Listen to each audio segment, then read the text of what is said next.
I hope everyone can see my screen. I was testing it out before I got on, but just drop a one in the chat if you can see my screen so I can know that we're all good, and I'll get right into it. The black screen, okay. All right, I see some ones in the chat. So this presentation is called Luxe Launch, and I'll be deep diving into a lot of secrets that I've found with the hair extensions industry. I've been selling hair for the past 7 years. I've been incorporated for the past 2 years, and there's a lot.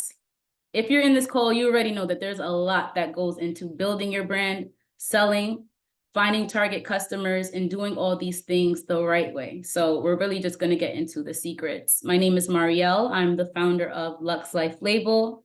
And today we're going to really turn these beauty business dreams into a reality. I'm all about helping you build a brand that you can be proud of without breaking the bank. That's why you'll always see me on TikTok Live. You'll always see me on Instagram Live talking, answering questions, because that is so important to me. I feel like when I was building my brand, I was always on this search for answers. And it's like people want to charge you to tell you something that might not even help you. So you got to soak in what you can, and whatever doesn't work for you, whatever doesn't apply, you just put it to the side. So today we're going to be going over a few different things, starting on secrets to growing your hair business in 2025, things to avoid when marketing your brand, how to find your target market, standing out in a crowded market, creating a memorable brand experience, protecting yourself from fraud, which is very important. Protecting yourself from fraud is the only way you will make money in this industry. If you know, you know. And then must-have tools for beauty entrepreneurs. We'll have some special guest speakers, and then, like I said, a live Q&A session at the end of the presentation. Any questions you have on the presentation or just questions in general, feel free to ask them at that time. So a little about me. I'm 24 years old. I'm Jamaican and Ghanaian. Currently live in Florida, but I am a New York born and raised. I'll always be a New Yorker. First-time mom and wife, college graduate, and Target enthusiast. I love Target. I'm always at Target on the weekends, during the week. That's where you find me. A little about my background and how I'm able to present the things I can present is because I've been mentored by so many people. I've been included in so many programs that have really poured into me, and it's past hair. It has a lot to do with the business side of it all. And when you start looking at the business side, everything else comes really easy. You can do things on a rinse and repeat process. I've been in the Black Ambition program, which is run by Pharrell Williams. I've been in the Goldman Sachs Black in Business program. I've been mentored by 1863 Ventures, which is a venture capital firm. And I'm currently in the New Voices Fund, Madame C.J. Walker Pace Institute, which is a 13-week immersive program that pours into business owners. So if you ever have questions on how to get into these mentorships that you don't have to pay for, feel free to ask me questions about the application process, because I'll tell you how to get in.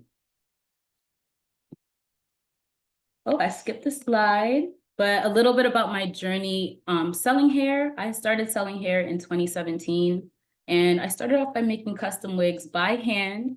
I would make frontal wigs, closure wigs, whatever you wanted, I could make. But I don't feel like at that time I knew anything about business. I knew a lot about hair because after I experienced a period of hair loss at 15, I started testing out hair extensions. My mom never wore extensions, so everything was trial and error for me. But in 2018, I started working more on my skills. And in 2019, I started really building up a brand while I was in college, selling hair on campus and then selling hair internationally too. In 2020, I started taking it very serious. It was the year of COVID, of course, and a lot of people started going to the custom wig route. So they would wear ready-to-wear wigs. They would want to purchase these wigs online. And I took time to really build up a community on YouTube. I did my first photo shoot. I got a professional logo made. And I also invested in a lace course, which really helped me with my wig making skills. And in 2021, I kept that momentum going. I really started working on building out my website, getting professional pictures, and making sure my marketing was reflecting the brand that I wanted to build, which was a luxury brand. But in 2022, a lot of things started changing in my life. I got pregnant and I had my baby girl, and I realized that what I was putting out, as much as I wanted it to be luxury, it really wasn't giving the luxury that I wanted for my customers. So I went through a very extensive rebrand. I changed everything, my brand colors, the logo, I redid the type of products that I sold, and I was able to use my job to fund these changes. So it was almost like a passion project for a while. I wasn't making the money that I would have wanted to, but I knew that in making certain changes, the money was just bound to come. And that's just the truth of it all. You have to make certain changes in order to see the changes you want, whether it's your finances, whether it's your income. You have to be willing to put in the work. So this was 2022, a very transformative year, but in December 2022, I was let go of my job. It was very abrupt, very last minute, and it was 6 months after I gave birth to my daughter. So I was in a very weird space for a few weeks where I didn't know what to do next. I didn't know if I should start looking for a new job. But then I really had to think about this passion project that I've been building for the past few years, because like I said, I wasn't making that much money at that point. I probably was investing more than I was making, but I really made a decision that I was going to follow my passion for my daughter and see where I could take it. So the first 6 months of 2023, I started investing even more. So the little money I had saved up, I put it all in. There were days that I might have looked at my bank account and I might have looked the other way. Because I said, I'm putting it all in because I have a vision that God put on my life and I need to see it through. I started investing in my marketing materials. I started investing in my mannequins, what they wore, the way I styled the hair. I really started paying attention to every single detail that I could. While being a mother of, at this point, she must have been 8-month-old, who was learning how to walk, who was getting into things, who wanted to do everything I was doing. But if you know about wig making, you know it takes a lot of chemicals, it takes a lot of sharp objects. And I started realizing that this probably wasn't the right thing for me right now in this stage. Maybe if she was older, maybe if I was able to put her in daycare sooner. But I was working so hard, making more than 30 wigs per month. They were selling, but I wasn't pricing them right. So my profit wasn't even where I feel like it should have been at the time. I knew something wasn't right, and I decided to switch up everything. I stopped selling wigs. I retired from making wigs, and my business page grew over 25,000 followers within a 3-month period of a switch of mindset, a switch of focus. I had viral videos, and a lot of times viral videos don't necessarily lead to sales, but I can say that whatever changes I made led to over $200,000 in sales in 6 months. In 2024, what I know now is that through following my dream, even though it was a huge investment, even though I did it scared, I didn't know what was going to happen. I just had a dream. I just held on to some faith that there's a reason that I'm in this position. There's a reason that I'm faced with this challenge. I can say that it was all worth it. So I say all that to say that I understand the journey. I understand every step of the journey. When it's like your back is against the wall and you're wondering, what am I even doing? Am I making the right choices? Should I keep going? Should I take a break? I've had all of those experiences. I know that excited nature you feel to just keep working and striving and achieving, being nervous. But I want to share some secrets that really helped me get my business to where it is now. Things that I wish people told me earlier, and I want to pass them on to you guys. So secret number 1, you will get a bad review. I know we're building up our brands to be this perfect brand that everyone loves, that everyone will support, but there will be at least one person that has something negative to say about your brand. What's important is what you do after. I've gotten bad reviews. I feel like what will set you apart as a brand is when you have a resolution for the customer, when you get to the root cause of that bad review. It could be something that you did as a business owner. Maybe your customer service wasn't that great. Maybe your communication wasn't where it should have been. Maybe you didn't have certain policies on your website where the customer can go back and reference. So what is the root cause? Sometimes it's a root cause with your vendor. It could be something your vendor's doing incorrectly. Like, let's think about what hair is, and I'm talking about bundles specifically. Let's say a customer is complaining about hair being too thin, or hair, here's a better example, hair shedding, right? There is no way on God's green earth that we can say your hair will never shed, because we have to think about how a weft is made. It is cut off someone's head, manufactured onto a weft. The hair will shed. Now, excessive shedding is one thing. Minimal shedding is something you can advertise. The hair will shed. When you run a brush through your head, your hair sheds. So let's say you cut your hair off and put it on a weft. We can expect minimal shedding, right? But let's say a customer is complaining about excessive shedding. That's a conversation you have to go back to your vendor and have and say, my customers are complaining about X, because guess what? You are your vendor's customer. I know we view our vendors as like these suppliers, they're overseas. Maybe you might even have a hard time finding their true nature as a person outside of selling you hair. But you are your vendor's customer. So those complaints that come in about the hair, you as a business owner, to protect your brand, because you already paid, that vendor's already paid. You need to go back to the vendor and say, hey, XYZ, I need this fixed. These are the problems my customers are experiencing. Because a lot of these problems, what someone might consider bad hair, being hair that sheds, but let's say it's single donor hair. Let's say it's sourced ethically. It's all these things. You know it's not bad hair, but the issue is with the manufacturing. You as a business owner, you have to address that. Secret number 2, being afraid to pivot, I want to say, is what's holding you back. It might not be for everyone's case, but being able to pivot was one thing that helped propel me into where I am right now. I was selling wigs for a long time. I was selling custom wigs at a very low price. I was the affordable wig girl for a long time, and I realized it was not working. If I was still selling wigs in 2024 in this day, I would not be where I am right now. I knew that sometimes things don't work out as planned. There were things I needed to learn about wig making, about customizing, that I might not have had the time to invest in. I might not have had the money to invest in the classes I needed to take, to bleach better, to pluck better, to style better. So maybe a product doesn't sell as expected, or you really put in work on a marketing strategy and it flops. Pivot quickly, listen to what your customers are saying, and be willing to try something new. The reason that I was able to go all in my business is I pivoted quickly. I realized, like, okay, this is not working. I need to figure something else out. I listened to my customers. I looked at the market. I saw what was going on. Okay, people are, getting back into wearing more sew-ins now. Like the ready-to-wear wig thing, there's a market for that. But there's also this market here that I can try out something new for me. Let me try it out. And secret number 3, you might know this, but every successful hair business has more than one vendor. I know at the early stages of starting hair business, we want to work towards finding the perfect vendor.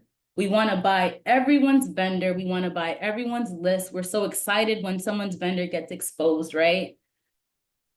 None of that will matter when you're at a point when you have more than one vendor. But a better question is, why do you even need more than one vendor to be successful? 3 main things: better pricing, and you have some negotiating leverage. I've had vendor orders where I place an order, and maybe after I get it, doing a review on pricing, I have to go back and ask them, oh, why did you price the bundles like this? Because in my previous order, when I ordered less, you priced them like that.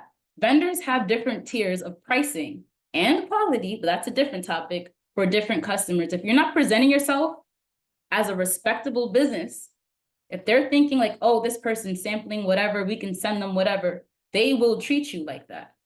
If you don't present yourself professionally, they will treat you exactly how you present yourself, unprofessionally.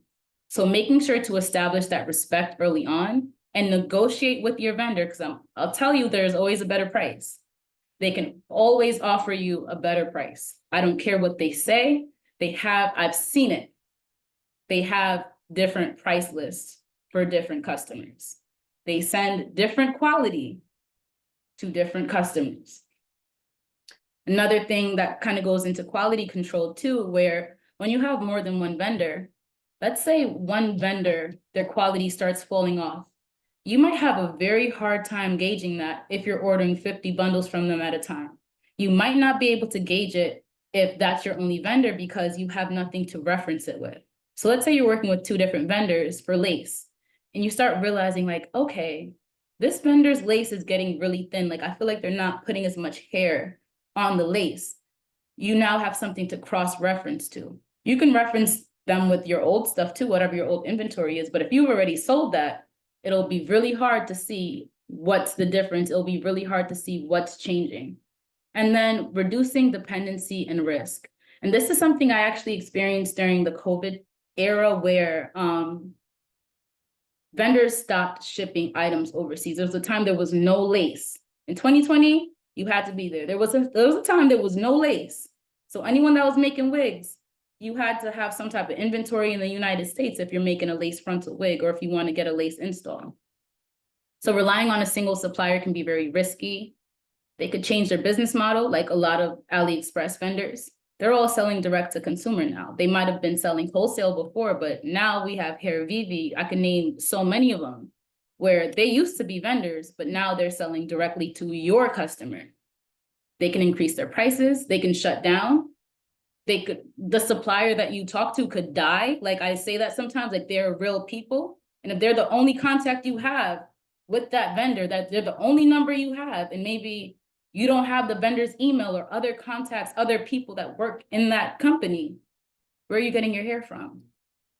So having multiple vendors can help you reduce that dependency on one source. Because things happen. Things will happen. But here are some things to avoid when marketing your brand. Overpromising and underdelivering is a huge one. This is the biggest one. When I say, I see this all the time, oh, the hair does not shed and it will last you 87 years. And tell the customer what they're getting. If you're selling virgin body wave hair, do not advertise it as raw hair. Customers know. When they're paying a certain price, they know. And they don't want to feel lied to. They don't want to feel like they can't trust you. It'll lead to customer dissatisfaction. You'll get a lot of returns. You'll have to process refunds. And if you don't process refunds, let's say you feel like you're right, now they're damaging your brand's reputation because your brand isn't what you say it is. Your brand is how other people perceive you. You can say that I'm the happiest person in the world, right? And that's who you think your personal brand is. But if everyone knows that you walk into the classroom with the frown on your face and you're pushing people, you're not being perceived as what you think. So always remember, you can say I'm a luxury brand, but if people are perceiving you as, yeah, she's not luxury, she doesn't know what luxury is, that's what matters. So be transparent about everything. Post it, put it on your website, post it again, because people will act like they didn't see it. People don't read. Be transparent about processing times, product quality, what your hair can achieve. If you know your straight hair does not hold the curl, do not advertise that my hair holds curls for 5 weeks. Clear expectations. Transparency builds trust, and that builds long-term loyalty. And that's where you're going to see those repeat customers. That's where you're going to see references, people reaching out, asking you questions about how can they work with you? How can they collaborate with you? That's what you want. You don't want to focus too much on sales. You want to focus on the value you can bring to your customer. So I see this often. A lot of times people might, on their stories, on their Instagram stories, and when they insert a link, they might say, buy now, shop now. That can come off as a little spammy if that's the only thing that you post. Let's say you can switch that with, you need this hair, you want to buy this hair. That invites them to click the link. Buy now is like, I'm not spending money. Like, invite them in with something that can entice them. So you can balance out your promotional posts with educational content. I know you guys see this all the time. Styling tips, hair care routines, vlogs. You want to be an expert. You want to be perceived as an expert. So all these things help with building that out. You said, I thought straight was just supposed to be straight. Straight hair can be straight, but people want to know that their hair is versatile, especially when they're spending top dollar for hair. I know if I'm spending $700 on bundles and it's straight bundles, if I want to put a curl in the hair, like with the heat tool, no, so I'm not saying the straight hair is going to get wavy. If I want to put a curl in the hair with the curling iron, that better hold the curl for a few hours at least. I might have to layer it to get the looks that I want, but that's what I mean. And then the last thing to avoid when marketing your brand is lacking a strong brand identity. You don't want to be inconsistent with your branding. So once you have your logo, you can have two logos, even you can have a main logo and a submark. Do not keep making 5, 6, 7 different logos for different days of the week. Keep one logo, keep your colors, have a clear brand identity because you don't want to confuse your customer. Confused customers do not buy. If I'm confused about something, I'm not spending $1,000 on it. It needs to be clear. I need to know what I'm getting. I need to have transparency. And that goes with brand identity too. So everything that you do, even the words that you use, have them be consistent so people can see a word and know that that's you. That's this brand. You want to be able to be differentiated on a market as saturated as the hair industry. But now we're going to go into finding your target market. And the truth is, you won't find your target market. And I know that sounds a little backwards, but your target market is going to find you off of the things you do, off of the strategies that you put in place, and the things that you see work versus don't work. It's a lot of trial and error. Finding a target market is a lot of trial and error. It's something that you're going to do repetitive. Once you think you found them, you're going to have to find them again, or they're going to have to find you again. You have to define who they are for them to be able to find you. So we have to understand the problem that your brand is solving. Your brand has to solve a problem. It can be as simple as providing HD lace. It could be as specific as providing HD lace for people who have thinning hair. My HD lace, if you have alopecia, the HD lace I use is not going to irritate your scalp. You're solving a problem. You're selling a product, right? I could still buy it if I don't have alopecia. You're selling a product, but in order to find a target audience, build that community, you have to solve a problem for them. Premium wigs for a fashion-forward client. So there's a brand, a great example is Lil Bit Collection. She sells premium wigs. Her wigs probably go for like $2,000, but people pay the premium price because they know that the quality is there, the styling will be on point, I won't have to send it back. You need to solve a problem. She doesn't sell wigs for the everyday woman who's going to work. Well, she does too, but her target, what she markets, isn't for the everyday woman that's going to work. It's for people who want a premium product. And another example is raw bundles for protective styling, right? The clearer you are on the problem that your products will address, the easier it will be to identify who needs your solution. And the easier it'll be for them to find you, is a better way for me to put it. They need to find you.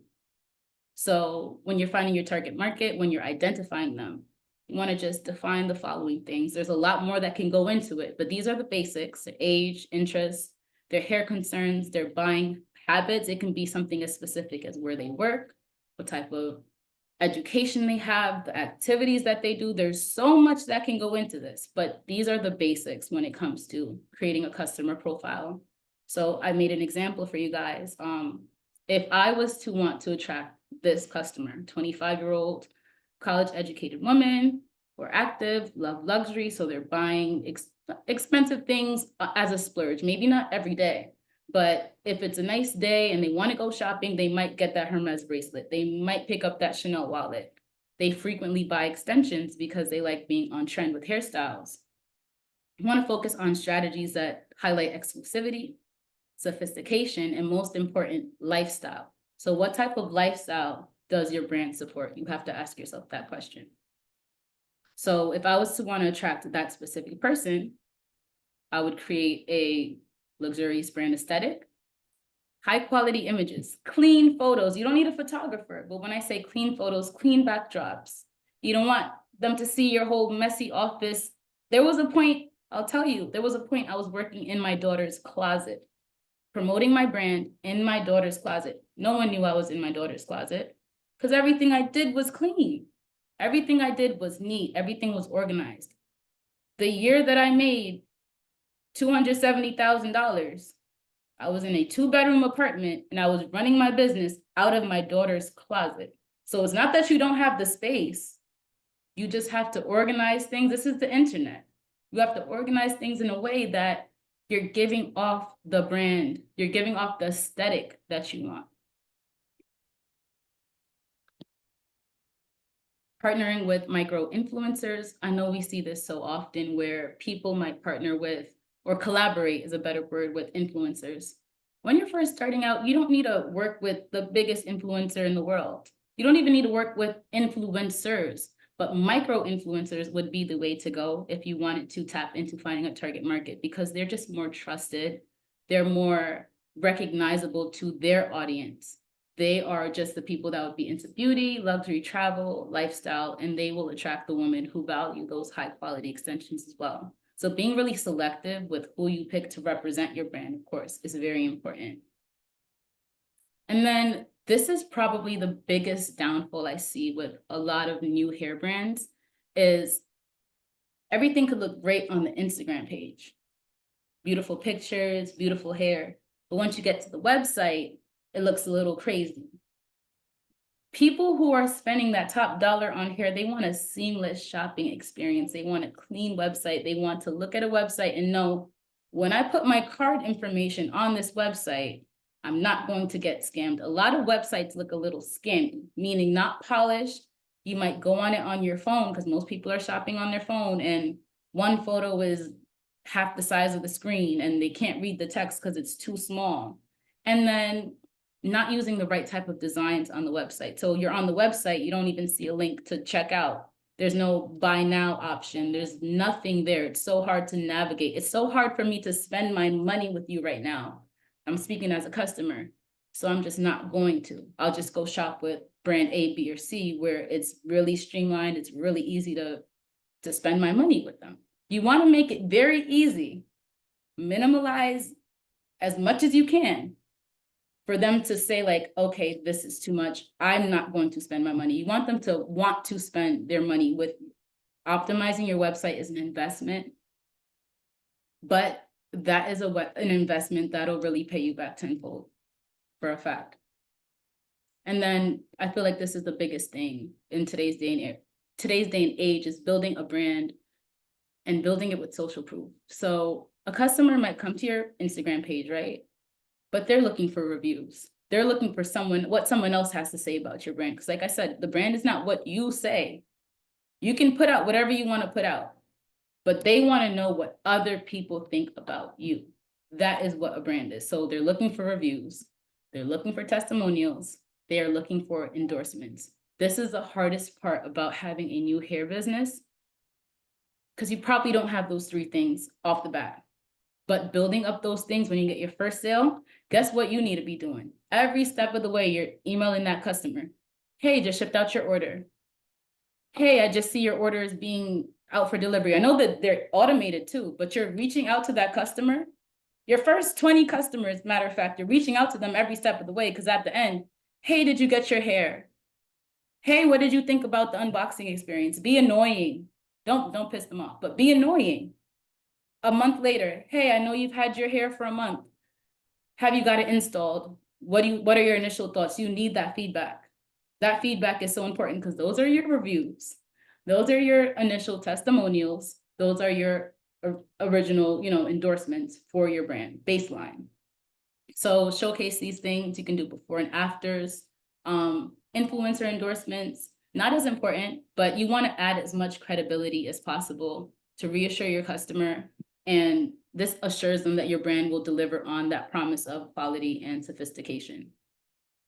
So another thing we're going to go over is how to stand out in a crowded market. This is the simplest thing. Don't copy competitors, because even if you're inspired, I feel like once you emulate what your competitor does, it makes your brand look unoriginal. And you really want to stand out when it comes to hair, because they say everyone sells hair. There's a lot of hair brands, but you want to focus on unique selling points. And this is called USPs. It's also called UVPs. But here are some. You can screenshot this page, but let's say you're selling 100% raw, unprocessed human hair. So what would set you apart is these are all things you can make content on. Unlike competitors who use processed hair, you use 100% raw hair. So what are you able to tell your customer? What is your value? What is your selling point?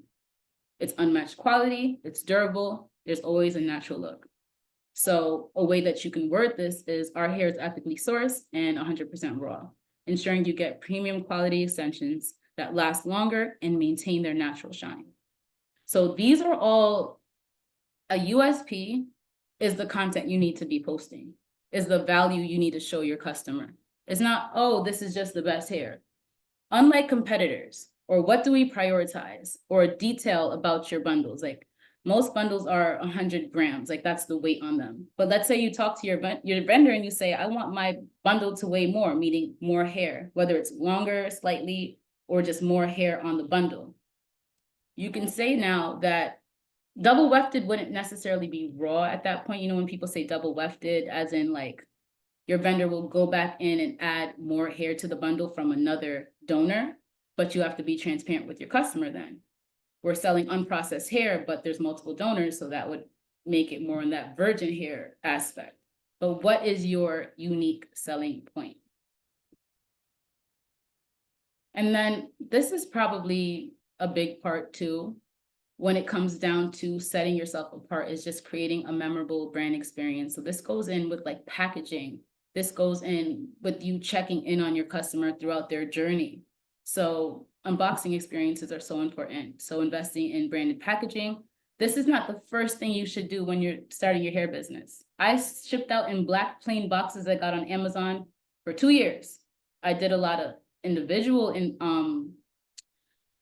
customizing on like the bags and stuff, but my boxes, I didn't do anything with my boxes for 2 years. But personalized, thank you notes. You said, can I go back so you can screenshot? No problem. Let me know when you get it.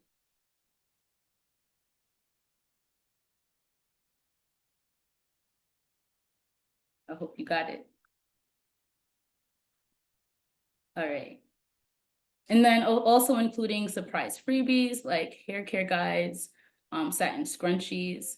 You can do hair clips. There's so many, you can get so custom with that, and it can be really based on the type of audience you want to attract with your freebies. Building strong customer relationships, so follow-up emails, checking in with your customers, offering them styling tips, and you can also use Instagram stories and lives to engage with your customers and build up that community. That is so important. Prioritizing customer service, and what you do on a small scale is what you do on a big scale. So offer prompt solutions. And then protecting yourself from fraud. You will get a fraudulent order, a customer will file a chargeback. It's inevitable, but there's things that you can do to protect yourself. I want you guys to screenshot this page too. Set clear policies and terms on your website. Have a well-defined return policy. If you don't accept returns, tell them that.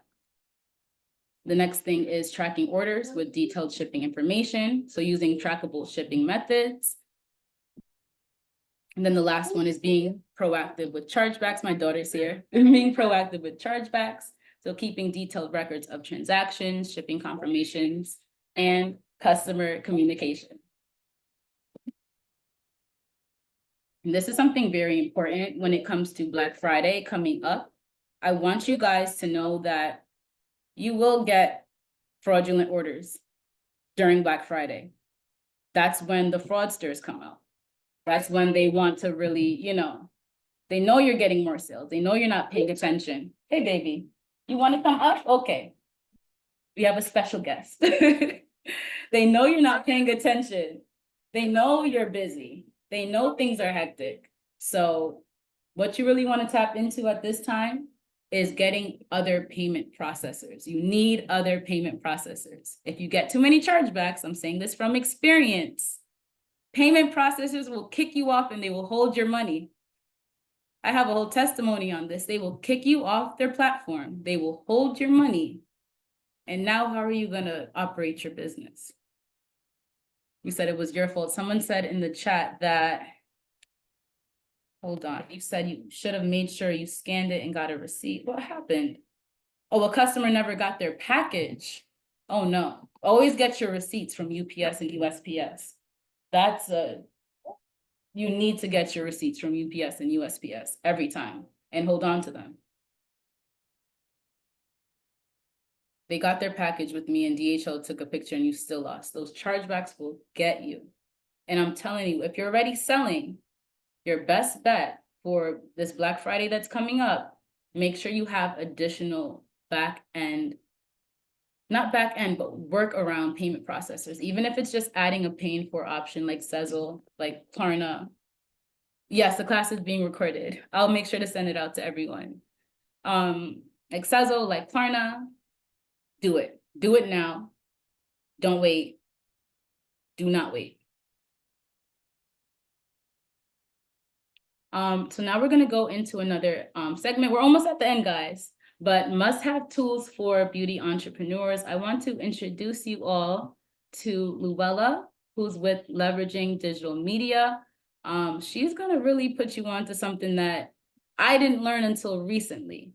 And I feel like the sooner that you learn this, the sooner that you implement these things in your business, especially as a new business, not so much, as a growing business is the best way I can put it. You'll start seeing some huge results in your revenue, in your sales, in building that community, finding your target. So I'm going to have her as host now, and she's gonna talk to you guys. So yeah. Fabulous. Well, thanks for the presentation so far. It was really good and great to meet all of you guys. I'm going to try and share my screen once you've sent that over. But basically, yes, so I'm going to go over how you can grow your hair business through ads, whether it be on Meta, so, Facebook and Instagram, or Snapchat, Pinterest, Google. As my business, we basically work with hair companies and grow their company through ads essentially. So 1 second. Okay. Right. Let me know. Can you see the screen? Yes, we can see it. Yeah. Fabulous. Okay, great. So yeah, what I'm going to be going through, like I said, is how to grow your hair business through paid advertising. Here, we'll be going through creative examples, so kind of showing you the different creatives you can use to do so, the different tactics and methods. I know Marielle kind of went through already things like target marketing, brand awareness, and things like that. So covering that, but kind of going into more detail specific to ads, essentially. So basically just showing some of the companies I have kind of worked with in the past and who are current clients. If you would have kind of guessed from the accent, I am from the UK. So these are mostly UK companies, but I have worked with a few American ones as well. So what I've kind of found when I've worked with a lot of hair companies, whether it's hair extensions, wigs, or products in general, these are a few of the challenges you guys might be facing. So, for example, building brand awareness, even though there is a high demand for hair products and hair extensions, wigs, etc., the industry is really competitive, and making sure that, okay, yes, there are others out there, but as Marielle said, finding ways to differentiate yourself and really showing your USP is one of the key things and key ways you can actually stand out. And then also, again, reaching the right audience. So one thing I have noticed is, for example, when I'm getting on calls with people who might are having these issues to kind of grow their companies, they don't actually understand who exactly their target or their ideal client is. Yes, you might say, okay, it's women in the US or women in New York, but like Marielle kind of showed with that customer persona, what does that person look like? What are their interests like? Did they go to university? What do they do on their weekends? Kind of building that person. So when you're making your content or creatives, you can really cater it towards them and it will resonate with them basically.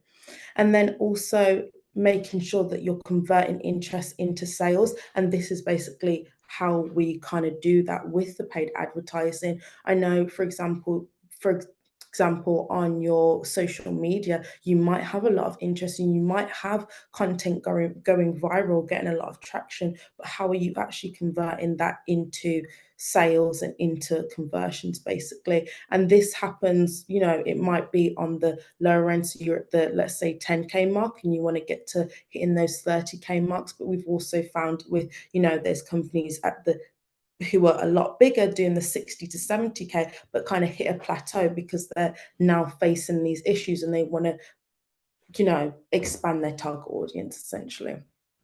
So how can paid ads actually drive growth for, you know, your hair brand? So one, we have, and you, I'm sure, Mario, you said you're recording this, so you'll be able to go over all this again, but briefly. So, you know, we do this through walking them through an actual sales funnel. So for example, compared to, I don't know, if you were buying like a $30 product, you might see the ad one time or see them on social media one time and then, you know, buy quickly, or if it was $5. But with hair, because they are usually the AOVs, the average order value might be $200 minimum plus. And I know for myself, if I'm buying a high quality product, I'm going to want to see the product over and over again and actually build that trust and credibility with the brand. So making sure you're first, you know, doing brand awareness ads, and then you're making sure they're really targeted, and then walking them, like I said, through that funnel to the middle of funnel and bottom of funnel, and making sure you're actually converting them through. It might be tutorials, it might be user generated content or influencer content, things like that, basically. And then, so again, I kind of went through it already here, but this kind of breaks it down in even more detail. You can kind of see here, for an example, actually last week I worked on a shoot for a hair brand, and looking at how they can actually, you know, before you actually that wasn't explained very well, but before you're actually putting out this content, you want to have a clear plan of, okay, what is the goal for this? How is it going to actually convert, and how is it going to actually bring in the sales? So making sure you have a clear plan before all the content, basically. We already know how much you I'll show this after, but basically here again, we have ways and tactics that you can boost your ads and boost your content through the creative. So again, we've got before and afters, UGC partnerships, tutorials, customer reviews and testimonials. So you may know, you may not know, because they're a UK-based company, but this is Rooker. Really quickly, I'll show you a bit of an ad I created for them. You can kind of see this worked really well and got a lot of conversions, how we kind of navigated that and how that kind of worked. love our OG clip-ins. Now imagine them even more seamless. So the first thing we did was give the threaded weft a facelift, except we're the only ones with eyes wide open, because when have clip-in tracks ever been this thin? The polymer strip not only creates a super flat track that is considerably thinner than the OGs, but is also thermoset around the hair, making these clip-ins practically so yeah, basically, again, and you'll be sent all this so you can go through it properly, but making sure that you're educating your audience with the content you're making, and you're actually, whether it's, like I said, showing customer testimonials, so you can see within the video there was not social proof, but there was people actually wearing the clip and seeing what it looks like, showing how it blends with the hair and things like that. And yeah, again, here you can see with ads what the return kind of looks like when done right. So we already know how much you love. For example, with the right creatives and with the right creative strategy behind it, what type of results you can really be getting with ads. So for example, here you can see that on Pinterest, we only spent, this is one of my clients, only spent less than £200, well, just over £200, made back 9K with Snapchat, with Facebook, and the types of goals. So this was September actually, and all in all, for that month, you can see that we were made over £80,000. So these are the types of creatives. And to be fair, honestly, sometimes it's even more simpler than you think. Yes, you have the more, you know, influencer videos that are going to cost you more and you're going to have to invest more into. But even when it's just simple videos showing the hair, having, you know, showing how many people actually love the hair and things like this, and pointing out the key benefits, they work really well, basically.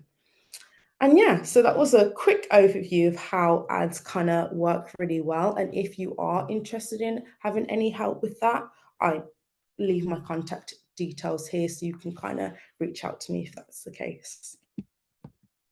Okay, I'll pass back to you. I don't know how to put you back to admin actually. Oh, you're on mute. Oh, you can't hear me. You need to click on my rectangle and then the 3 dots at the top. And then it should be like the last one. Is it make host? Yeah, that's the one. Yeah. Cool. Let's close up the other screen. Okay, can you guys see my screen again? I hope. You can unmute anyone. Let me know. Can anyone see my screen? Okay. All right, so that was great, Luella. Thank you so much for sharing that. Like, ads is really that next level thing that a lot of people are utilizing to get to where they need to be quicker. So that's definitely an investment side of things you can do to find your target audience. But if you're looking for your target audience next week, next month, ads is your best bet because they'll be directed directly to the people that you're looking for. So now I wanted to have time for the live Q&A. I want to do it where you can just unmute, right? Maybe raise a hand and unmute, and then we can just talk. So if anyone has questions, it could be about the slides, it could be about anything that Luella presented to, feel free to unmute and ask away. Oh, I think there's a few in the comments section. Okay. I see some in the comments. Okay, so Paris said, how do you contact hairstylists to work with? So that can be very simple. It can be a DM. It can be, you know what I mean? It doesn't have to be a complicated process, but if a hairstylist has an email in their bio or an email attached to their Instagram, that's probably like their preferred method of communication. So you can email them, you can DM them. How do you ensure that the hair you're getting is raw? How do you test it to make sure that it is? There's a lot of tests you can do for raw hair. I feel like before you make the purchase, it's very important to have these conversations with your vendor. There's a lot of misinformation. There's a lot of misinformation that vendors will put out, untrustworthy vendors will put out. They'll tell you that hair is raw, knowing that it's not raw. But one thing you can do is once you get the hair is go through the whole testing process. That can include burning the hair, doing the bleach test, seeing if it bleaches to 613. But I feel like the most important test that you have to do in that testing process is wearing the hair for a long period of time. You cannot guarantee that a hair extensions are going to last your customer past 6 months, right? If you yourself haven't worn the hair for 6 months. I'm not saying wear the hair for a decade before you start selling hair, but you have to wear the hair that you want to sell for a long period of time because this mitigates anything that your customer can complain about. Before you even put out the hair, you know that, okay, this hair tangles a lot in the nape of the neck if I don't comb it out in the morning, afternoon, and evening. So you already know that, and maybe you realize that when I add this specific oil, or I just make sure I add extra oil to the back of my head, it doesn't tangle anymore. It's not bunching up or matting anymore. You know that when your customer presents you with, oh, you know, I wear a lot of jackets and it's you getting matted, you already know what to tell them. Or before they even buy the hair, you tell them that you have to make sure that you moisturize this hair every other day. So wearing the hair is your best test. Do you give them free hair or pay them? Any collaboration wouldn't be the same. So I can't say that a hairstylist you want to work with would want to be paid. It depends on the hairstylist. A lot of stylists just want to collaborate. A lot of hairstylists will buy hair and then ask to collaborate on a video. So it depends on the stylist, which type of collaboration that they would want to do. The best approach for finding vendors.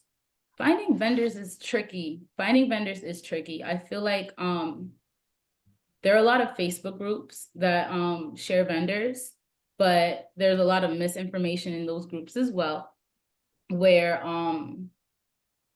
in my opinion, if someone has a good vendor, right? And let's say they bought hair from the vendor, and they might post about the vendor and say that it's the worst vendor in the world. Wouldn't that make sense for them to do? Like, they don't want you to know that that vendor is good. So why would they tell you that this vendor has good hair? Or let's say I've seen people ask questions like, oh, does this vendor have good hair? And then there'll be maybe 3-4 comments like, oh no, it's trash. Oh no, this. It's like, would they really want you to know that it had good hair? When it comes to vendors, the reason that people safeguard their hair vendors the way they do is dilution.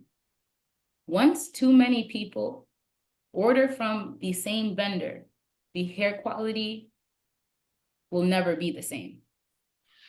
It's happened in so many situations. It's happened with so many vendors. It is a real thing. It's not that people don't want you to eat. It's not that, oh, everyone wants to hold it all, the gold mine to themselves. The truth is, let's say there's one excellent vendor, right? There's multiple excellent vendors, but there's this one vendor, and 500 people want to order hair from that vendor. If the vendor cannot keep up with that quantity, they'll still take the money. They'll figure it out. Because remember, you're their customer. They'll still take the money, but now they're sending out low grade hair, or they're trying to mix certain bundles in, and now you're getting bad reviews from your customer. That happens. That's why I wouldn't go off what people say, and you really have to do thorough testing for yourself to know. And you guys can unmute too. Don't feel like you have to send them in the chat. Your questions. Someone said, what about boosting your posts as an ad? Oh yeah, go ahead. Okay, hi. So I'm currently going through a rebrand. I want to know how like you can introduce your rebrand to your customers, and I have not necessarily been engaging. Like I just post my wigs, I run ads, I make sale. So there's not been like any kind of relationship or getting to know me per se. How do I start to introduce that as well? Okay, so what do you feel like was lacking in your brand before you started or decided to rebrand? Like, what was your reason for rebranding? Okay, so my business is turning like a year, and I've just gotten tired of like the packaging. First of all, I had to settle for the packaging because I work with some vendors, and they didn't exactly get what I wanted, but they produced a lot of it. So I have been stuck with the packaging. And there's just a lot of things I want to change, like growing in the space, knowing what I want, knowing what I sell. So I started off selling virgin and raw hair, but I noticed I sell mostly most of my customers request for raw hair. So everybody's like more high-end and all of that. So I'm trying to give a more like luxurious packaging, and then also like have an engaging client base. I don't know. Okay, so one thing I want to note, I feel like from what I've observed with a lot of brands, I feel like the word rebrand is kind of misused with like a refresh, right? I feel like what you're describing to me sounds more like a brand refresh, right? Where it's like, you want to change your packaging, you might want to change your offering. I feel like presenting that as what it is, it's not like you have to go through this whole like process of, okay, we're slowly doing this. You'll see changes. You can just present it as it is, because people will accept what you're putting out. You're the creator. You're the visionary behind it. You know what I mean? Don't feel like you have to shut down your website and do a whole relaunch. You know what I mean? If you want to change your packaging, no one's going to stop you from changing your packaging. You know what I mean? Like, they'll be happy that they can grow with you as a brand. I do feel like the word rebrand has just become like, oh, I want to change my colors, I'm rebranding. Oh, I want to switch up my logo, I'm rebranding. When it could just be a simple carousel post. Okay, this is our new logo. This was our old logo. Expect some changes and keep it pushing. You know, whatever change you want to make, you're in control of that. And that's the beautiful thing. If you want to make your brand pink tomorrow, you can do that because it's yours. But when it comes to making those changes, make sure that with the refresh, you're not only changing the products, you're not only changing the packaging, but you do couple changes in the customer experience. So selling raw hair at that higher price point, maybe a part of your refresh is engaging more. Like you said, you don't engage that much, but engaging more, whether it's through email marketing or going on live a little bit, you know, on your page.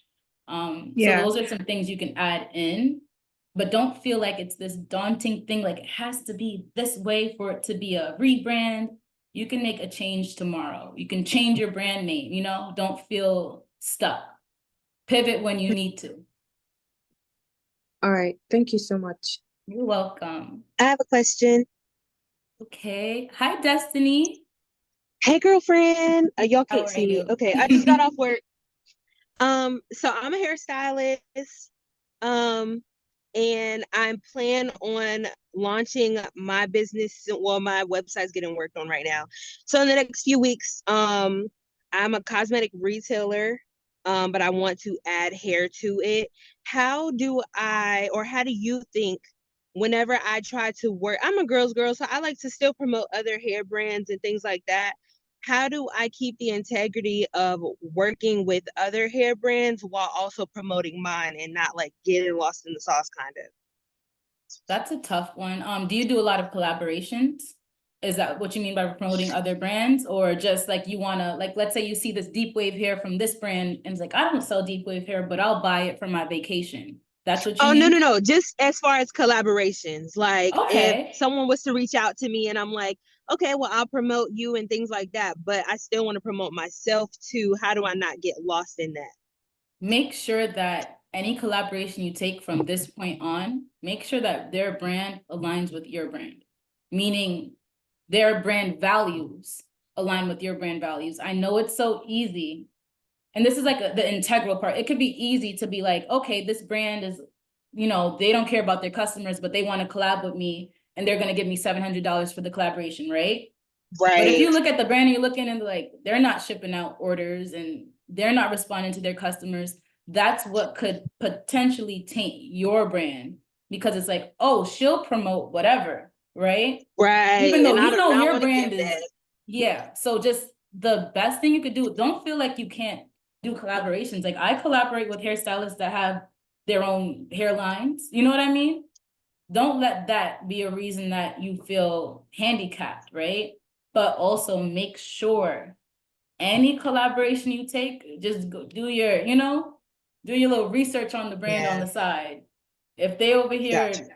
yeah, that could be the only thing. Doing That'll some be the shady only thing. business. Yeah, we don't have time, that's the because only if I'm thing that I can promoting think. luxury, this and this and that, and then I promote that and they go on their page like, They'll this be is like, not "What's this giving what you girl?" typically do. Mhm. Yeah, I don't need that. That's why I said keeping the integrity. That's the most important part. But just doing your due diligence is what'll save you. But there's no problem. Like hairstylists do it all the time. They have their own, or they might provide hair to their clients, right? But they're promoting other hair. The promotion's a promotion. The collaboration is a collaboration, right?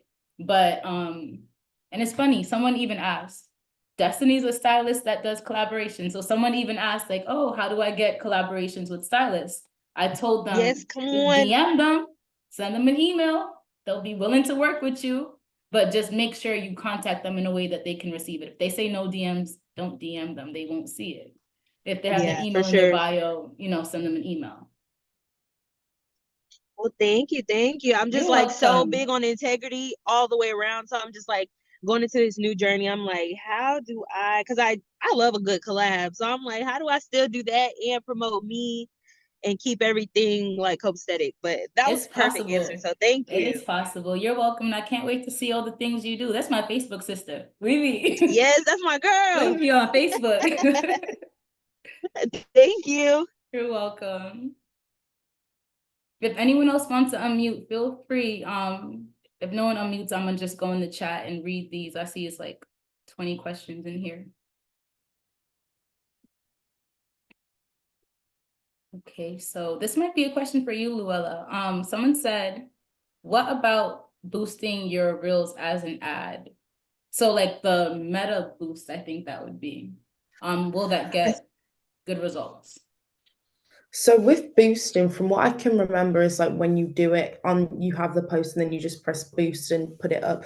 I've probably found because a lot of the clients I've worked with were doing boosting before. With the boosting, you can't in comparison to doing it on Ads Manager, you can't see all the metrics. So for example, when you boost the post, it's not going to tell you, okay, this many people added to cart, this many people purchased through this ad, this many people clicked on it, and all that information. So the thing is, it might perform well, and it probably will perform well. However, you can't see all the metrics from it, and two, you can't do all the targeting and all the placements and this and that. So it's very limited in what it can do. It's easy and it's a fast way to, make the post more aware to more people. But in terms of like tracking all the information and doing it more targeted, it's not the best. So I would recommend to do it properly, but it is a way. So it's like a quick some likes, some comments, and you're not even getting those analytics. And the data is important, guys.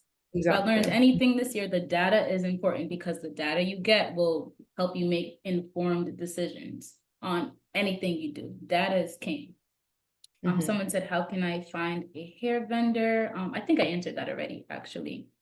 When you collab with a hairstylist, do you want them to recommend their clients, or want to do a video of installing it? What do you mean by that? Like, how does a collaboration work?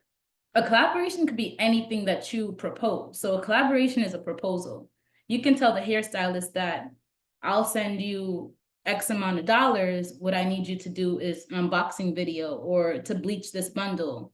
It's not that a collaboration has to be cut and dry one thing. If you need the best colorist to bleach your bundles, so you can show your customers, my bundles bleach good, you can ask a hairstylist to do that. And that adds a layer of reputability, where it's not just you saying the hair bleaches to 613, it's a trusted hairstylist bleaching the hair to 613. Their audience sees it, their audience likes what they see, and then your audience can trust what you're saying. So building that trust. Someone said, Alexa said, how do you create a strategic rollout to generate sales on launch day? Here's the thing. I know that it seems like a lot of people launch and then they sell out, and it's this beautiful, magical thing that, oh my gosh, we're vlogging, this is crazy. Everyone's launch day is not like that. Like, I am the most realistic person when it comes to stuff like this. Do you want a great launch day? Yes. If you do everything perfectly, does that guarantee that people are going to shop on your launch day? No. So any strategic rollout plan should be almost like a long-term plan. Like, okay, launch day is one thing, but when you create a plan, don't think just on launch day, because what if you get no sales on launch day, and that's where your plan starts and ends. So creating that strategic plan, which is analyzing data. So, okay, you're sending out emails. How many people are opening your emails? Let's say you're sending out text messages. How many people are opening up these text messages? Okay, I see more people opening up, the SMS and clicking on links from the SMS. So now I know that maybe I got 1-2 sales on launch day. Now I know that when I do, more promo, I'm sending text messages because my sales came from those text messages. And I probably won't spend so much money sending out these emails because no one's opening their emails. None of my customers opening their emails. And this is an example. So using your launch day as the baseline for the next things that you do. I hope that answered your question. But if not, you can unmute and ask an additional question too, if you have more, Alexa. I agree with the question, if it's okay. Yes, I'm trying to find okay. Oh, Tikio. Oh, can you Tikio? Oh, that's a beautiful name. Thank you. If you hear my son in the back, sorry. Oh, my daughter's screaming too. It's okay. Yeah, I'm like little toddler. So I think my question is, so I am, or I should say I was, a former hairstylist. And in regards to being a hairstylist, my dilemma was kind of more so, so last year after having my son, I kind of niched down my services because I was working in the salon for a while, and I was kind of that stylist that provided every hairstyle, right? it got to a point where I'm like, okay, I don't want to provide every hairstyle. And so I came up with locks, and there was a certain version of locks that I came out with, kind of was just having fun in my creative mode, yada, yada. Kept it going, kept it going. However, the only thing is that my husband, he's in the military. And so with that, there comes a lot of moving around. Mm-hmm. And so I think now I kind of reached a point where I'm like, okay, I kind of like to foster a community. And I was pretty heartbroken, when I had to tell my clients like, hey, gonna be relocating, because there was like beautiful spirits and beautiful people that I came across. And it was kind of almost like telling them goodbye, And so that's where it's like, okay, I was like, okay, so I do now want to take my platform to be more digital, to where it's like, okay, if we get shipped overseas, I can still run my business. If we get shipped back to the States, I can still run my business versus having to, okay, no longer in this state, now we're in a new state, have to build a clientele, because that's a little hard, And so now that I'm in a space where it's like, I do have my vendor, I have a very, very good vendor, very good connection and things like that. But it's kind of like introducing something new when people, I guess, have already kind of put you in this box. Yeah. And so I guess my question is, how do you go about that? Or what tips do you have, when it just comes to, okay, here I was, and I was a stylist, and I was doing locks, and I was doing this, but now I'm not a stylist, and my platform is now fully digital, and I'm no longer behind the chair. What tips, do you have to kind of counteract crazy? Like an analogy just popped in my head, and there's going to be a hard line. If there's mothers in here, you'll understand. If you're not a mother, maybe you won't understand. It's just like a pregnancy. It's like okay, now I'm pregnant. Like, I didn't know I was pregnant yesterday, but like, it's one of those things. It's going to be hard. It's going to be like, this is a shock. Like, you know what I mean?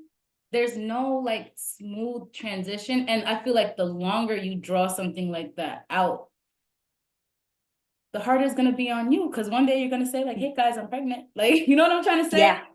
So the longer you wait, even though there's a period where you have to, figure things out. How do I want to do this? What does this truly look like? But when it comes to like announcing it, don't feel like I got to wait till everything is perfect, or how will people receive it? Because they're going to receive it however they receive it. You can't make it look cuter than what it is. It is what it is. Like, I'm not doing this, I'm moving. You know what I mean?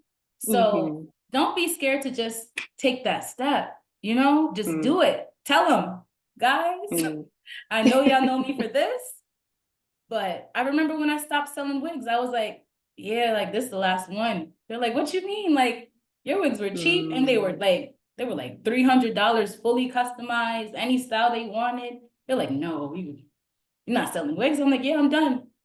And I put my bundles out. I was selling raw bundles. They're like, you're selling raw bundles? Like, this is expensive. This is like $200 a bundle. They're like, And then I attracted the clientele that would, shop with me. That took a process. So the people who want to stay with you will stay with you. Some people, okay, unfollow, no more locks, no more hair content. All right, I'm out of here. That's okay. It's okay. It's hard though. Trust me, I know it's hard. It's like, and then it's like you're second guessing yourself, or like, I could start over, but if you know in your hearts of hearts that this is what my life looks like right now, I might be moving at a moment's notice. I can't keep up with this. It's like with wigs, like I knew I couldn't keep up with it. I couldn't have the bleach there, my daughter over here, and now she's crawling. So the bleach might be there in 2 seconds, she'll grab it down. So like you're being forced to change, you're being forced to like shed, what is it called? Like when the caterpillar turns into the butterfly and goes in the cocoon, it's like you're being forced to come out, but what comes out is going to be so beautiful that all your fears you have right now, that second guessing, it's going to be like, oh, why was I even worried? Like, this is nice. This is, Got it. Yeah. Well, thank you. Just got to get out of my head then. Get out your head. You're overthinking. You're overthinking. It's so easy to overthink it because the market is so oversaturated. So it's like, but there's still a space for you. There's still a place for you. Because if you don't take it, the next person will. So there's space. oversaturated doesn't mean impossible. When I started selling raw bundles, it felt like everyone, you know, selling raw bundles, but I'm like, okay, I'm gonna try this out. I have the vision, I have the plan, and I'm just going to work towards it. But don't ever let that be like the reason you discourage yourself from moving forward. Like, okay, there's so many people doing it. That's okay. You're still gonna do it the way you want to do it, the way you can do it. There's something unique that you bring. So showing that is like, it doesn't matter that X, Y, and Z is doing it, because they're not doing it the way you're doing it. They're not doing what you can do. So believing that, like holding that true to your heart, you'll be fine. Okay. And congratulations on the new venture. Thank you. Yes. Destiny Walls said, I know you said when you started with regular Black packaging off Amazon when you first started, would you recommend that for beginners? Definitely. You do not have to invest too much on your box. I know everyone wants to have like a custom box. As long as it's clean, it gets your package there to your customer in one piece. It's not, you know, breaking apart in transit. A plain box is perfectly fine. Now, what you put inside the box, you can customize your thank you cards on Canva. You can print them out with FedEx the same day. I talk about it all the time. I do my cards on Canva. I print them out with FedEx. I put them in my packages. That's where the customization can come in. It doesn't have to be a whole custom box with quotes on it and your Instagram page. You don't need to do all that. Someone said, my battery is going to die. Will you be sending the link? Yes, I'll be sending the link. I'm a hairstylist. This is Malika. I hope I'm saying your name right. Sorry. I'm a hairstylist and I want to sell hair, but I took a huge break where I wasn't consistent. So I lost my momentum. I'm very stuck when it comes to building back my clientele. And at the same time, I'm trying to change the type of people I sell to. Yes, so that is a thing, you know, when you're working towards something and then you stop or you take a break, then you come back and it's like, okay, so much has changed. Maybe this person, you know, comparison is a thief of joy, but there's always going to be someone that you're comparing yourself to. So you're seeing someone who might have been at the same stage as you, but they kept going. So now they're here. Don't compare yourself to anyone and take a moment to think and write. I'm a writer. You think and you write about exactly what you want. What do you want out of your brand? What are you willing to put in? And I say this because it is not going to be easy. Like finding clients again, coming up with new ideas. It's not easy. But when you have this guiding principle of this is what I want. Like I wish I had it here. I have a notebook from 2020 before COVID. And I wrote everything I'm doing now, I wrote out in such detail. I want to have this brand. I want it to be a luxury brand. I want to sell the highest quality hair. I want to have unique items. As like I wrote, when I didn't have the money, the resources, the know-how, I still had the vision. So have the vision of what you want, write it down. Because the beautiful thing is like with life, things are going to fall in place with time. But you need to be ready for that thing to fall in place. So let's say, I don't know, you work in 9 to 5, you get a holiday bonus. Now you got $3,000 extra. You're like, okay, I have this business, but I have no plan. Like, how am I going to spend this money? No, you have your plan. You know you want to upgrade your packaging the moment you have extra $500. You know you want to book that photo shoot for your hair. You have your plan because you wrote it down. Now you're not over here fumbling your money, taking time. You're ready for action. When that blessing comes in, you're ready for action. So when you're stuck, it's not expensive. You get a piece of paper, you get a pen, write down what you want. Like, this is not even on some manifestation thing. Like, it's not even just write down what you want. Clarify it all step by step. This is what I want. And I'm telling you, when the opportunity comes in, you already know, like, oh, this is my opportunity to do this.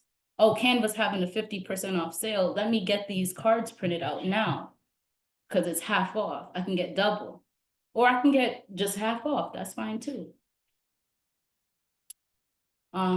Vanessa, I feel like I'm pronouncing everyone's name wrong. I'm so sorry. Venetia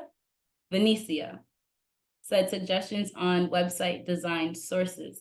I designed my website myself, but I know for a fact you can go like on Fiverr for website design. And there's so many graphic designers. Probably what I'll do is I'll send a follow-up email with like more resources like designers, and then of course, just like an overview with this link as well.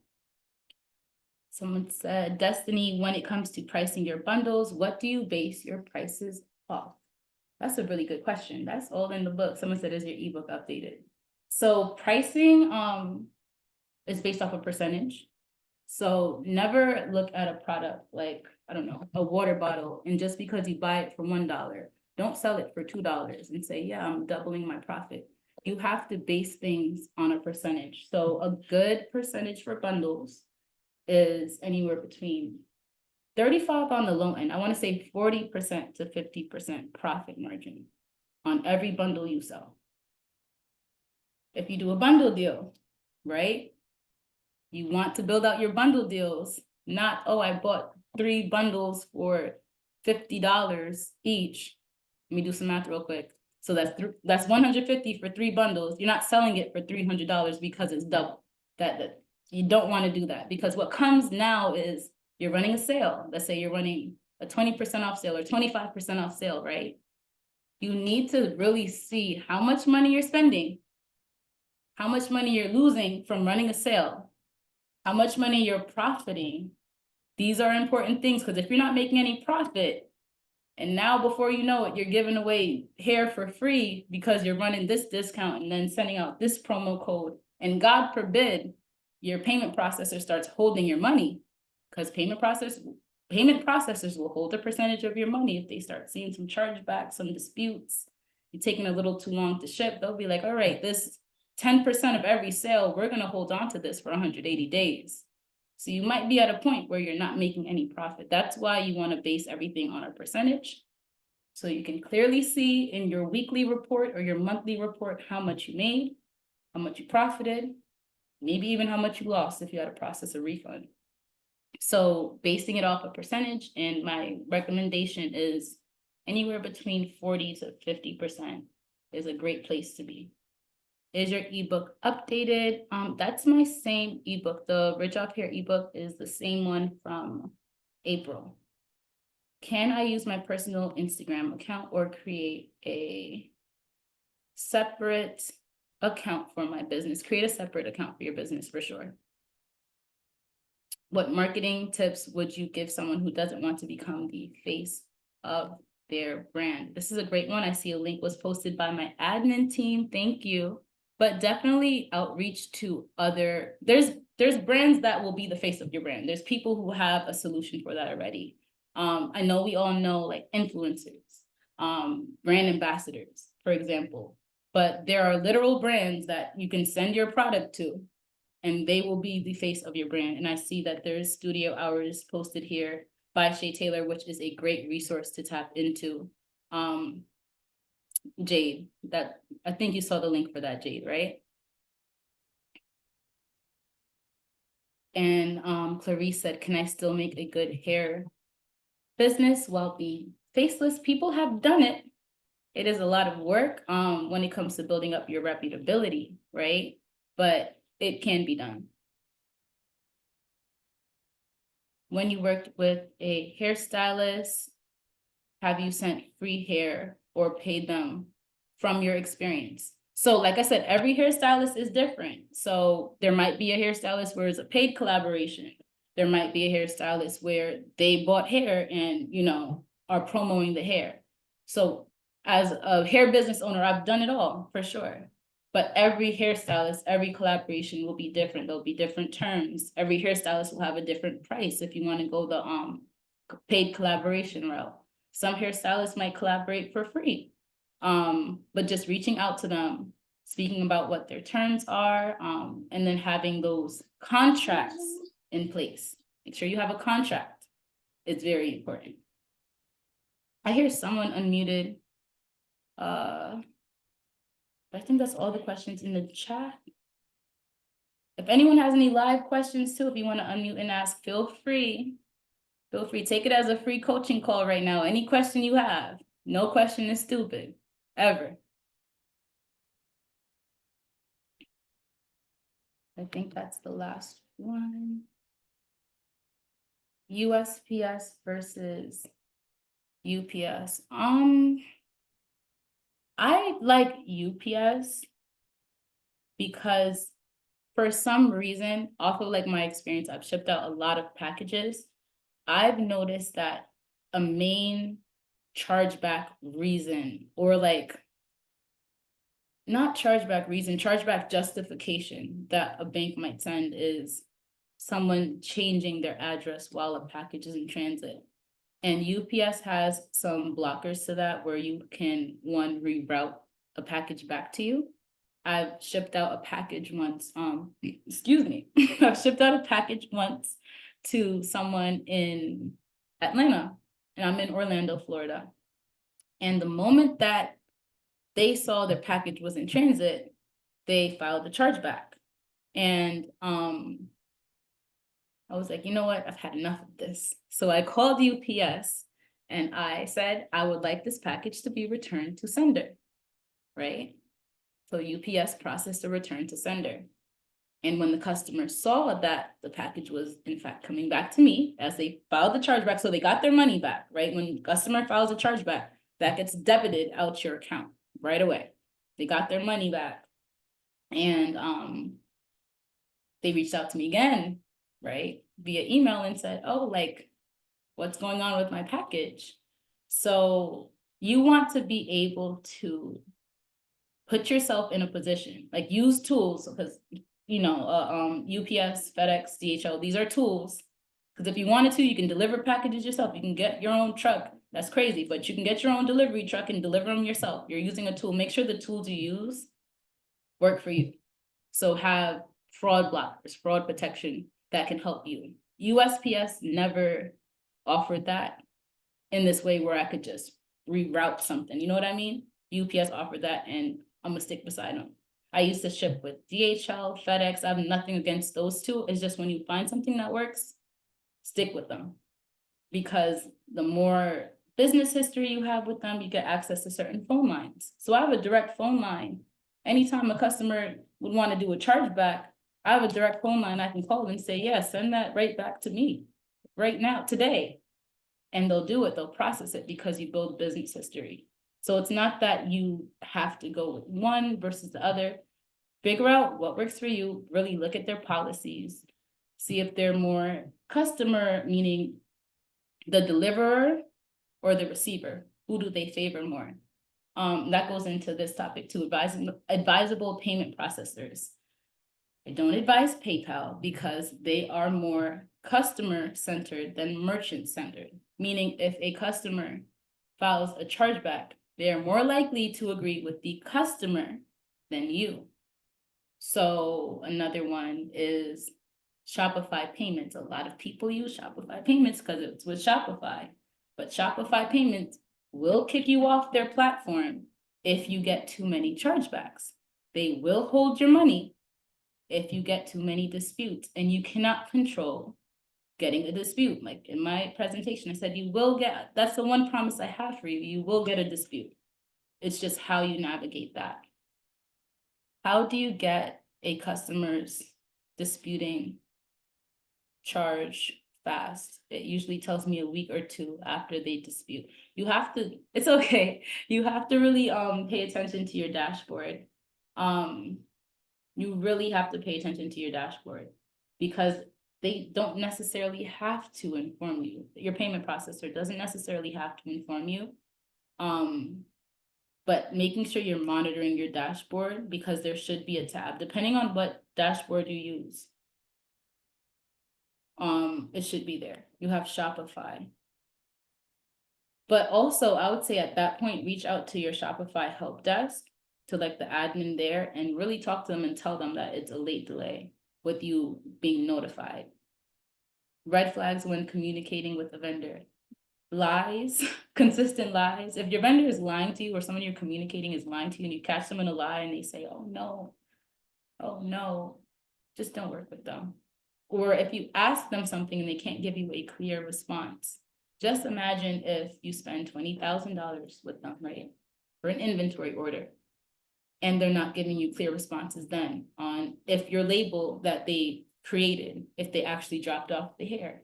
So real clear communication with your vendor from the early point on, professional communication is important. If I'm trying to build a website without using Shopify, what other platform could be helpful that is similar? There's Squarespace, there's Wix. Those are the main two. As a beginner, could you focus on one type of texture to sell or offer multiple? So that's a tough one. The more textures you offer, the more money you'll have to maintain inventory levels of those textures. The easier route is definitely offering one texture. You don't have to offer 5 textures. And when I say 5, I mean maybe 2 virgin textures, a Burmese curly, a natural wave, a natural straight. You don't have to do that because everyone's doing that. If you want your business to be the best blonde bundles on the market, you can be just the best blonde straight bundles on the market. If you only want to sell straight clip-ins, you can only sell straight clip-ins. If you only want to sell virgin kinky curly hair, you can do that. You know what I mean? So as a beginner, I feel like it would be easier to only sell one texture. And I don't see the necessity in offering multiple textures. If there's one thing I could change, it would definitely be choosing one texture. And even up until this point where I am now, only offer that one texture. Because when you're known for one thing, that's how you start creating this target audience. That's where people can build up this brand trust that that brand sells the best blonde hair. And that's all you're focusing on.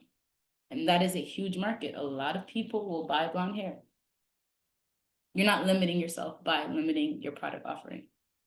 If I'm trying to target a market that's into traditional installs, do I have to sell closures, or could I get away with just selling bundles? You can definitely get away with just selling bundles. In Orlando, there's one girl that moved from Atlanta to Orlando recently, and she doesn't do any lace.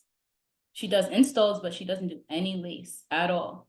And they call themselves, I think the wording is like a natural install stylist, right? And she's booked out until January. She's doing perfectly fine. She does beautiful installs, but she just makes sure that she targets people who like leave out. There's people who don't wear lace. I love lace. There's people who will never put lace in their hair, never found the reason to, don't see the purpose in it. So you can be fine with just selling bundles. For sure. But we have time for one more question. So if you want to drop it in the chat or unmute. Any last burning question? Don't be shy now. Unless there's none.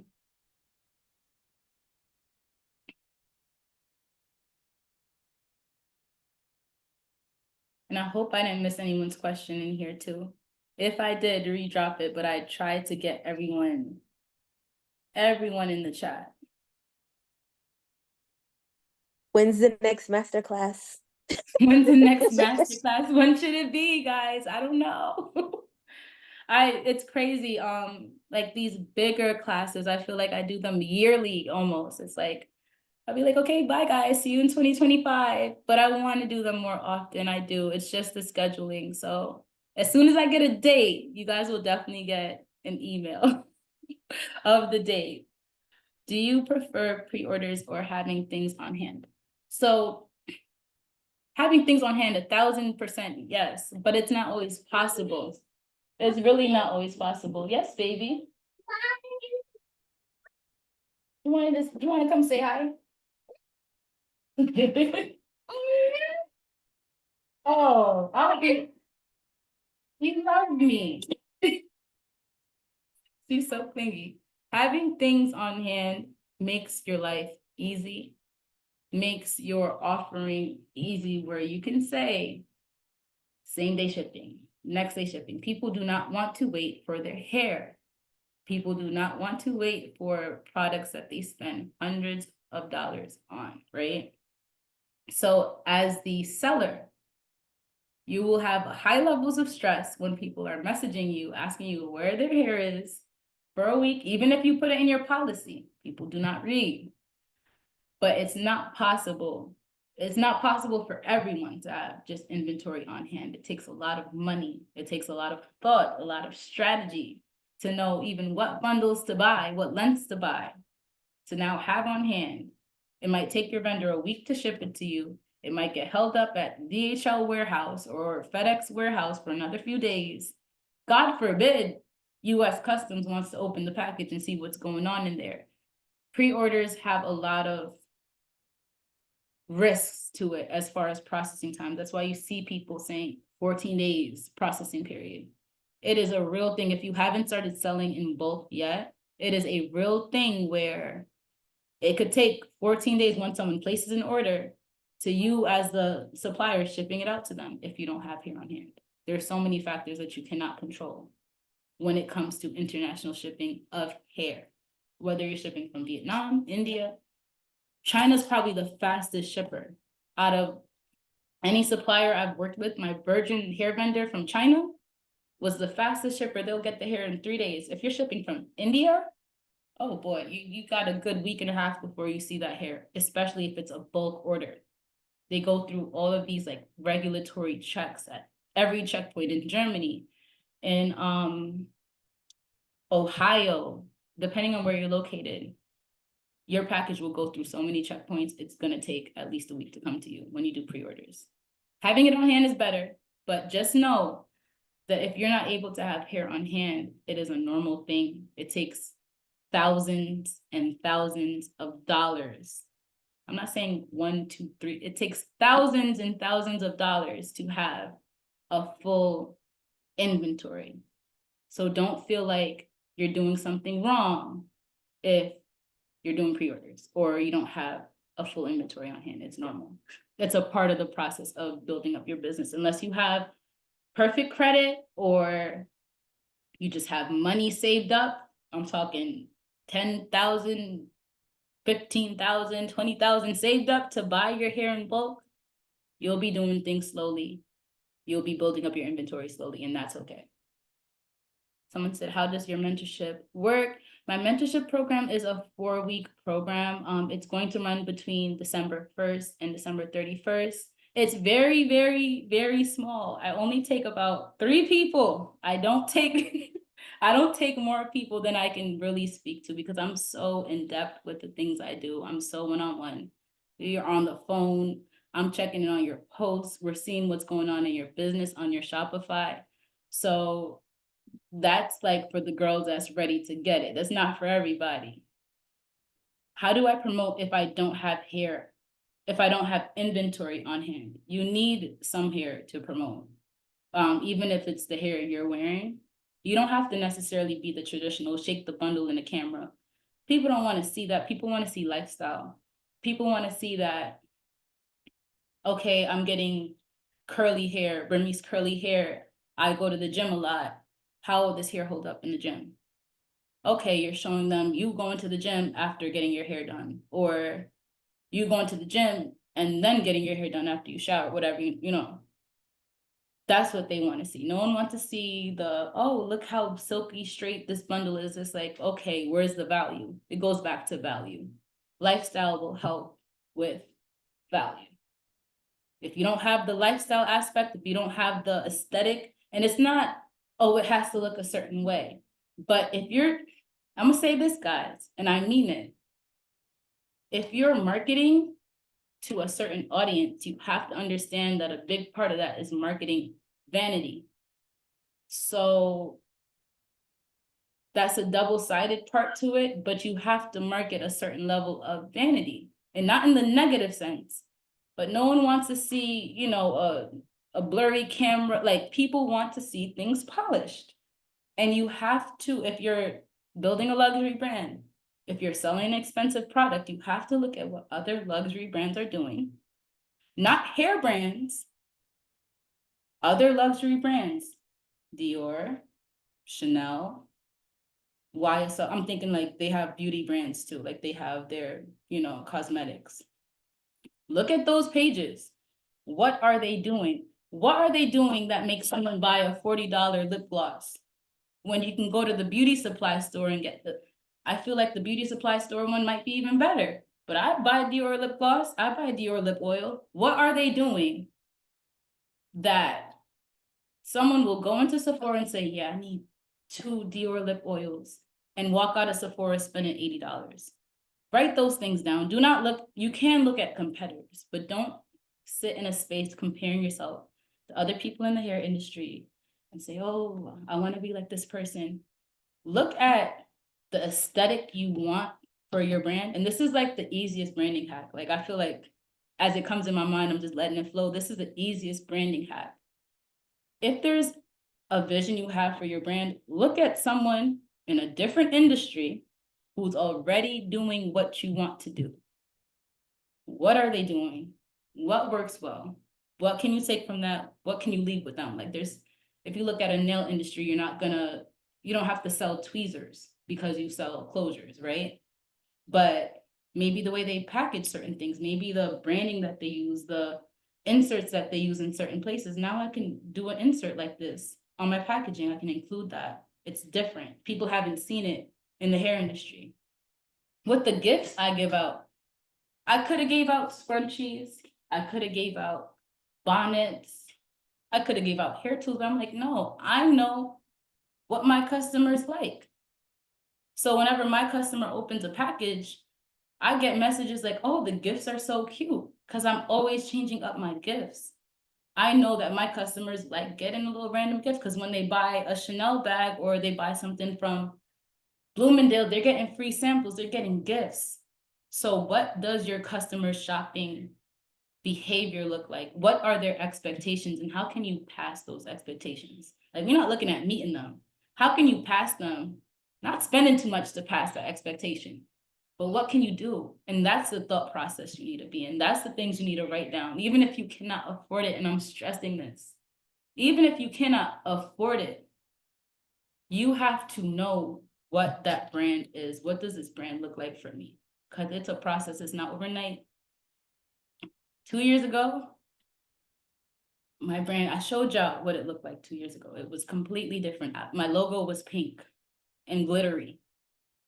But I'm like, you know what? I need to refresh this. And when you refresh, there doesn't have to be a warning. You just have to do it and do it consistently. And everyone has to know that, yeah, she's serious about this. Because when you're not serious about it, it shows. When you're switching up your logo and doing this one day and doing that one day, and oh, she just did that because that one did it. It shows. Customers, the same way that customers see regular posts on their page, they're seeing your hair brand, they're seeing the next girl's hair brand, they're seeing this hairstylist, they're seeing all this stuff. They're not stupid.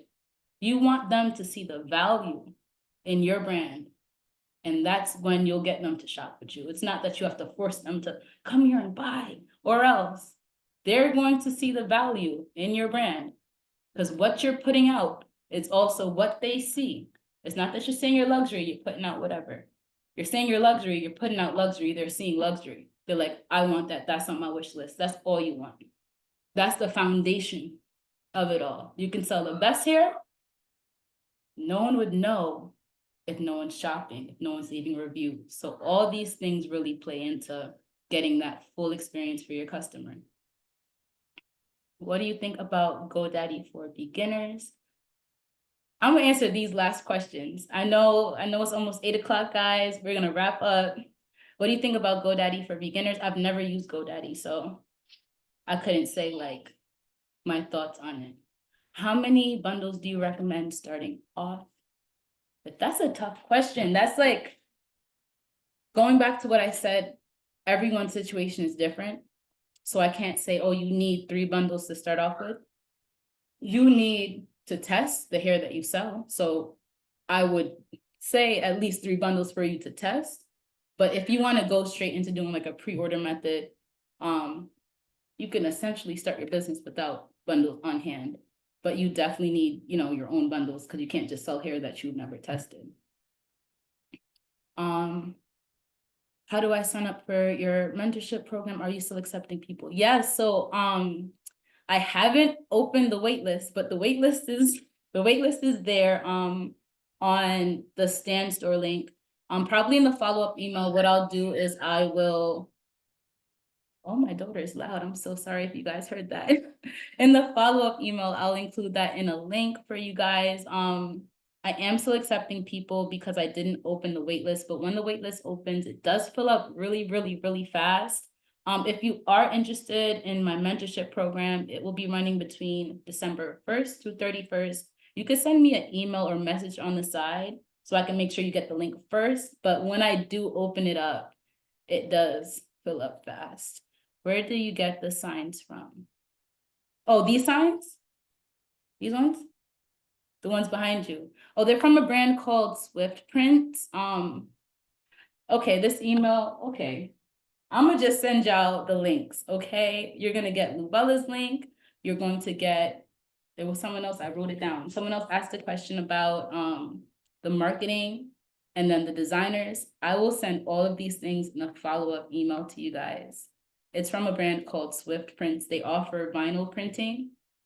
So if you have like a text-based logo, you can get it like printed out, shipped to you, and then it's like a sticker and stick it on your wall. I used to do, yeah, Swift Prints with the Y.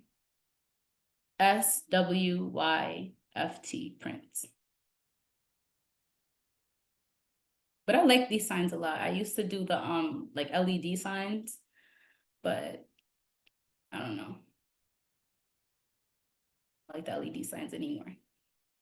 You're welcome. You're so welcome. I don't know if you guys are even still seeing my screen. Any additional questions, feel free to send a DM to my page. I try to answer as much as I can when I see it. Sometimes I don't see it, so don't feel like I'm ignoring you. I promise you I'm not. I just haven't been as, I guess, active on Instagram the past few weeks.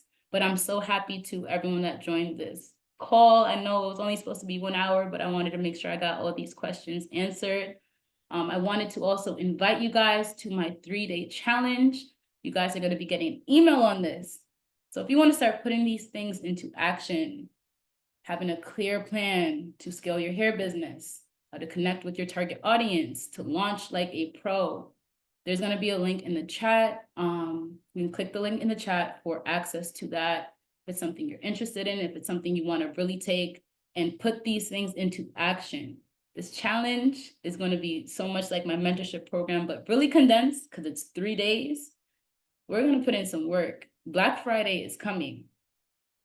Black Friday is coming. If you have hair on hand, if you have a plan to sell hair for Black Friday, you need to be ready. Like I said, a big thing that I want you all to be aware of this Black Friday is people will be scamming. People will be scamming. Make sure to protect your business, have different payment processors, have policies in place, and be very vigilant. Last Black Friday, I had a $100,000 sales month. It was a beautiful thing until fraudulent orders got snuck in. When you're processing a high volume of orders, and I'm speaking from experience, it's very easy to overlook something that you know isn't right. I'm saying like a matching mailing and billing. It's important. Making sure the names match, that's important. So doing your due diligence this Black Friday is going to be so important, guys. Learn from my mistakes. That's the best I could say. Learn from my mistakes, because the downside of not doing things the right way the first time are very intense. It's very hard to work through getting a new payment processor if there's people on your website trying to purchase and there's no way for them to purchase. You don't want to run into these things. So be very vigilant with what you do. Be very aware that there are people looking to scam you, to buy hair from you and not pay, and tell their bank that they never received it. So now you're paying. Now you're paying for them. You don't want that. I promise you, you don't. You can stay connected with me. These are my pages across the board: Marielle K. Zaya, Instagram, TikTok. Facebook, but I don't really post on Facebook that much, but I'll be on Facebook too. My business page is the Lux Life Label for all hair needs. And I made a separate page where I post a lot more on just, I wouldn't even say advice, but experience, things I've gone through, lessons I've learned. It's all on the Lux Life Grind page. And then additional resources. I know someone asked about the ebook. The Rich Off Hair ebook is the edition that I launched in March. I will be dropping an ebook very soon on how to prevent and beat chargebacks. I'm telling you guys, it's not a situation you want to be in. Do as much research as you can on chargebacks, on payment processors and their policies. Some payment processors don't allow you to do pre-orders. Read these policies. Read them. They don't care. They will hold, and I speak as someone who's gone through it, they will hold tens of thousands of dollars of your money, and there'll be nothing that you can do about it for months. Make sure that you're using the right payment processors and the right gateways. Other resources I have is an overnight virgin hair vendor, and of course, the luxury packaging vendor. So many people ask for it. So the luxury bags, satin bags, tissue paper, all the items that I use in my packaging are in that vendor. So that's all on the Lux Life Grind. It could be found in the bio. So the link in the bio. And just to wrap up, I hope that these tips inspire you to take your hair business to the next level.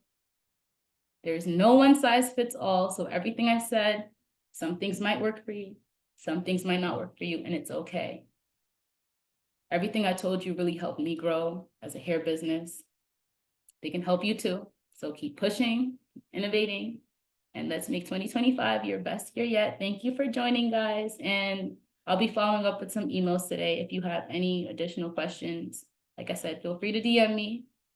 You might have to DM me twice, but if I see it, I promise I will answer. So thank you all for joining. I hope everyone has a good night.